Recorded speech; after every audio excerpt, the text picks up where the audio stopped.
Hello everyone, welcome to my YouTube channel learn with Kanika. आज हम करेंगे यूपी प्राइमरी सुपर टेट के लिए शिक्षण कौशल टीचिंग स्किल्स की क्लास 5th, जिसमें हम इसके 50 क्वेश्चंस करेंगे। और सुपर टेट के पेपर में शिक्षण कौशल के 10 मार्क्स आते हैं, 10 मार्क्स के क्वेश्चंस पूछे जाते हैं। तो जिसके लिए हमने अभी तक 4 क्लासेस कर लिए हैं, तो आज हम करेंगे इसकी 5th क्लास। अगर आपको वीडियो अच्छी लगे तो वीडियो को लाइक एंड शेयर ज़रूर कीजिएगा। साथ ही अगर चैनल पर नए हैं तो चैनल को सब्सक्राइब भी कर लें। फर्स्ट है, सुकराती विधि किसे कहते हैं? तो सुकराती विधि, सुकरात ने जो विधि दी थी वो कौन सी विधि थी? प्रश्नोत्तर विधि। तो इसीलिए सुकराती विधि को प्रश्नोत्तर विधि कहा जाता है। Option C. छात्र को पूर्व में पूर्ण ज्ञान प्रदान किया जाए और उसके बाद पूर्ण का विभिन्न अंशों में किया जाए। जैसे कि अगर हमने किसी बच्चे को पहले बता दिया कि ये एक पूरा पेड़ है और उसके बाद उसके अंग, उसकी पत्तियां, तना, फूल, इन सब चीज़ों के बारे में बताया जाए, तो इसे कौन सा बोलते हैं? पूर्ण से अंश की ओर। अब इसमें बताना है कि क्या आएगा? विश्लेषण, संश्लेषण, विशिष्टीकरण या इनमें से कोई नहीं।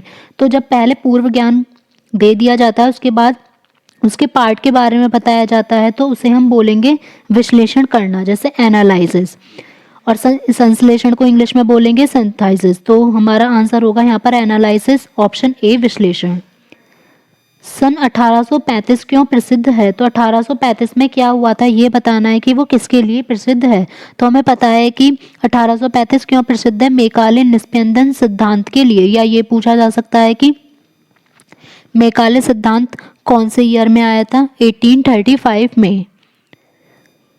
परामर्श प्रक्रिया का प्रमुख घटक होता है। तो परामर्श प्रक्रिया के लिए एक तो परामर्शदाता चाहिए जो परामर्श देगा, और परामर्श प्रार्थी जो परामर्श ले रहा हो, और कोई उद्देश्य या समस्या भी होनी चाहिए। तो आंसर होगा ऑप्शन डी, ये सभी। राष्ट्रीय पाठ्यक्रम संरचना 2005 का सिद्धांत है। उसमें नैतिकता का भी सिद्धांत होता है, संतुलित विकास का भी सिद्धांत है और समायोजन का भी सिद्धांत है। तो आंसर होगा ऑप्शन डी, ये सभी। राष्ट्रीय साक्षरता मिशन की शुरुआत कब की गई? राष्ट्रीय साक्षरता मिशन की शुरुआत की गई 5 मई 1986 को। प्राथमिक विद्यालयों में अध्यापक नियुक्ति हेतु गठित चयन समिति का जो अध्यक्ष होता है वो कौन होता है? तो वो होता है जिला बेसिक शिक्षा अधिकारी। किंडरगार्टन विधि में इस प्रकार का उपहार दिया जाना चाहिए। तो किंडरगार्टन जो विधि दी थी वो फ्रोवेल ने दी थी, जो कि एक खेल विधि होती है। अब इसमें किस टाइप का उपहार देना चाहिए? गेंदे दे सकते हैं, क्यूब दे सकते हैं और टैबलेट और रिंग, ये सभी चीज़ें दे सकते हैं। तो आंसर होगा ऑप्शन डी, इनमें से सभी। सीखने की प्रोजेक्ट विधि किस अवस्था के लिए उपयोगी है? तो जो प्रोजेक्ट विधि है वो बाल्यावस्था के लिए भी उपयोगी हो सकती है, और पूर्व बाल्यावस्था के लिए भी हो सकती है, और किशोरावस्था के लिए भी। तो आंसर होगा ऑप्शन डी, उपयुक्त सभी इसे किसी भी अवस्था में प्रयोग कर सकते हैं। योजना विधि में छात्रों को वातावरण मिलता है। तो जो योजना विधि होती है उसमें छात्रों को सहयोग का, एक दूसरे का सहयोग का वातावरण मिलता है। पंचपदीय योजना के जनक हैं। तो पंचपदीय योजना हमने पढ़ी थी कि जो पाठ योजना होती है उसे बनाने के जो 5 चरण दिए थे, ये दिए थे हर्बर्ट ने। Option C. छात्रों को पहले उनके सामने उपस्थित वस्तुओं का ज्ञान प्रदान करना चाहिए, तत्पश्चात जानकारी दी जानी चाहिए। तो पहले तो उन्हें जो चीज़ें उन्हें दिख रही हैं, जो वो जानते हैं, उसका ज्ञान देना चाहिए। उसके बाद अज्ञात वस्तुओं की जानकारी देना चाहिए, जिससे कि ये सूत्र फॉलो होगा, ज्ञात से अज्ञात की ओर। विलियम बेंटिक ने अपनी शिक्षा नीति की घोषणा की थी। तो विलियम बेंटिक ने जो अपनी शिक्षा नीति की घोषणा की थी वो की थी सन 1835 में। सामान्य बच्चे होते हैं, इसमें नॉर्मल बच्चों का आईक्यू लेवल पूछा है, क्या होगा? 70 से कम, 90 से 110, 70 से 80 या 110 से ऊपर वाले। तो इनमें जो सामान्य बच्चे हैं उनका आईक्यू होगा 90 से 110 आईक्यू वाले, और जो 110 से ऊपर वाले हैं वो होंगे प्रतिभाशाली बच्चे। डाइट का क्या अर्थ है? तो डाइट की जो फुल फॉर्म है वो होगी जिला शिक्षा एवं प्रशिक्षण संस्थान। मध्याह्न भोजन योजना को उत्तर प्रदेश में कब लागू किया गया? मीन्स मिड डे मील को जो लागू किया गया था वो किया गया था 15 अगस्त 1995 को। राष्ट्रीय अध्यापक शिक्षा परिषद का उत्तर क्षेत्रीय कार्यालय कहाँ पर स्थित है? तो राष्ट्रीय अध्यापक शिक्षा परिषद मीन्स एनसीटीई का हमसे पूछा गया है कि कहाँ पर है, तो वो है नई दिल्ली में। और अगर एससीईआरटी का पूछा जाएगा तो वो आ जाएगा लखनऊ में, और एनसीईआरटी और एनसीटीई इन दोनों का हमारा आएगा नई दिल्ली में। उपहारों की मदद से किंडरगार्टन विधि में बच्चा नहीं सीख सकता है। क्या चीज़ वो नहीं सीख सकता? आकार भी सीख सकता है, रंग भी सीख सकता है, प्रकार भी सीख सकता है, लेकिन वह तर्क करना नहीं सीख सकता। बच्चे सबसे पहले कौन सी भाषा सीखते हैं? तो सबसे पहले जो बच्चे हैं वो अपनी मदर टंग मातृभाषा सीखते हैं। रचनात्मक शिक्षण के लिए क्या आवश्यक है? अध्यापक ज्ञान को प्रतिस्थापना करे और छात्र ज्ञान को ग्रहण करे, ये भी आवश्यक है। छात्रों में काम का बंटवारा जो है वो समूह में होना चाहिए, और छात्र अपने पूर्व ज्ञान से ही नए ज्ञान की रचना भी करे। तो आंसर होगा ऑप्शन डी, उपयुक्त सभी। प्रोजेक्ट विधि के प्रतिपादक हैं, तो प्रोजेक्ट विधि के जो प्रतिपादक हैं वो हैं किलपैट्रिक। हर्बर्ट ने दी थी पंचपदीय योजना, और फ्रोवेल ने दी थी किंडरगार्टन विधि। तर्कात्मक क्रम से शिक्षण करने से मीन्स तर्क रूप में शिक्षण करने से स्थायी व ठोस क्या होता है? तो उनका अधिगम मीन्स सीखना। किस काल की शिक्षा को शिक्षा के अधिकार 2009 की पृष्ठभूमि माना जाता है? तो ये कौन से काल को माना जाता है, इसमें हमें ये बताना होगा। तो इसमें आंसर होगा हमारा वैदिक काल, ऑप्शन ए। किसने विशिष्ट आवश्यकता वाले बच्चों को दुर्लभ गुणों वाला बच्चा बताया है? तो ये बताया गया है हैबिट ने। स्वतंत्र भारत में प्रथम राष्ट्रीय शिक्षा नीति, जो फर्स्ट स्वतंत्र भारत में पूछा है, मतलब इंडिपेंडेंट इंडिया में जो है नेशनल एजुकेशन पॉलिसी जो फर्स्ट टाइम थी वो कब तैयार की गई? तो फर्स्ट वाली हमें ईयर देखना है, तो वो होगा 1968 में। उसके बाद आई थी 1986 में, फिर 1992 में, और अब 2020 वाली। वर्तमान युग में शिक्षा के क्षेत्र में जांच के स्थान पर प्रयोग किया जाता है, तो जांच के स्थान पर जो प्रयोग किया जाता है मापन व मूल्यांकन।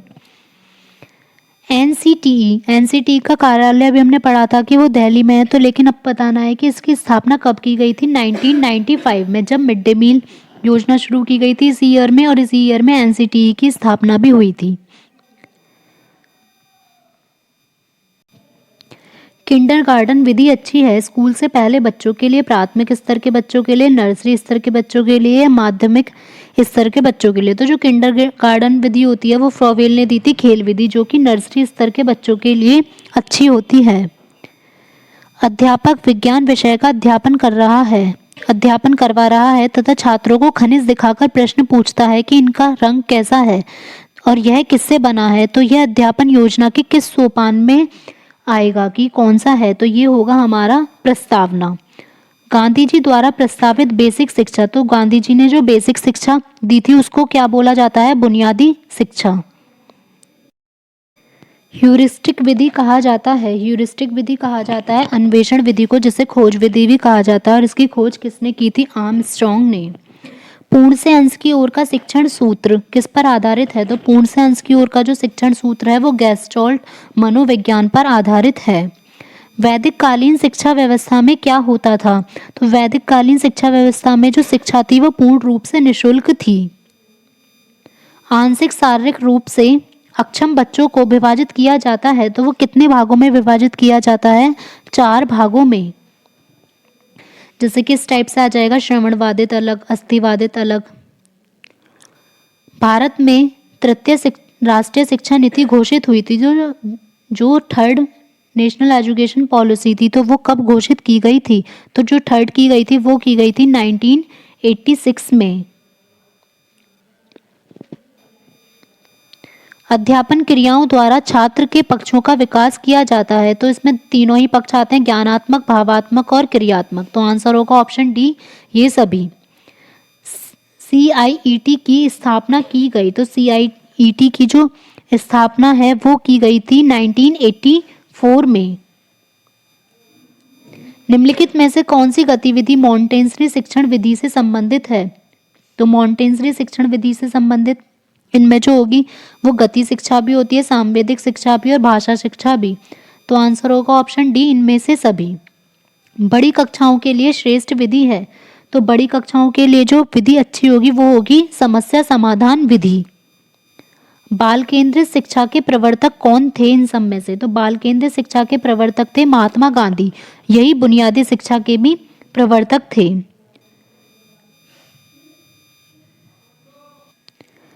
पाठ प्रस्तावना कौशल में शिक्षक सर्वप्रथम छात्रों की किसकी जानकारी प्राप्त करता है? तो सबसे पहले उनके पूर्व ज्ञान की। छात्र की शिक्षा सर्वथा स्थूल वस्तुओं तथा तथ्यों से होनी चाहिए, शब्दों, परिभाषाओं तथा नियमों से नहीं। तो ये परिभाषा दी थी पेस्टालॉजी ने। प्राचीन शिक्षण पद्धति में विधियां कौन सी थीं? तो प्रोजेक्ट विधि और खेल विधि तो ये तो आती हैं मॉडर्न वाले में। तो पहले जो थी प्राचीन वाली वो आएंगी श्रवण, मनन और निध्यासन।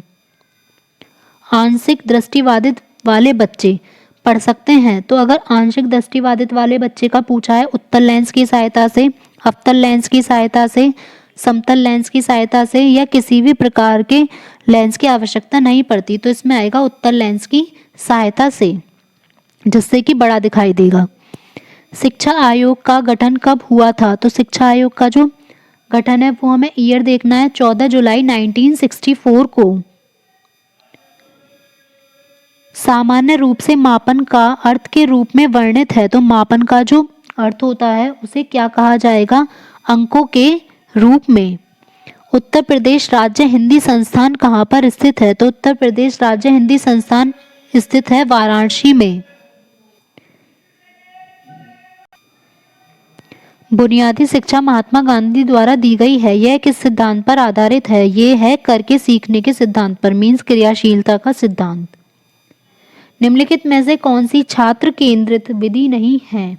तो व्याख्यान जो होती है वो छात्र केंद्रित विधि नहीं होती है। योजना विधि और समस्या समाधान विधि ये दोनों हैं बाल केंद्रित विधि।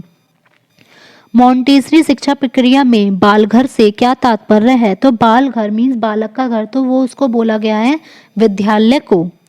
तो आंसर होगा ऑप्शन ए।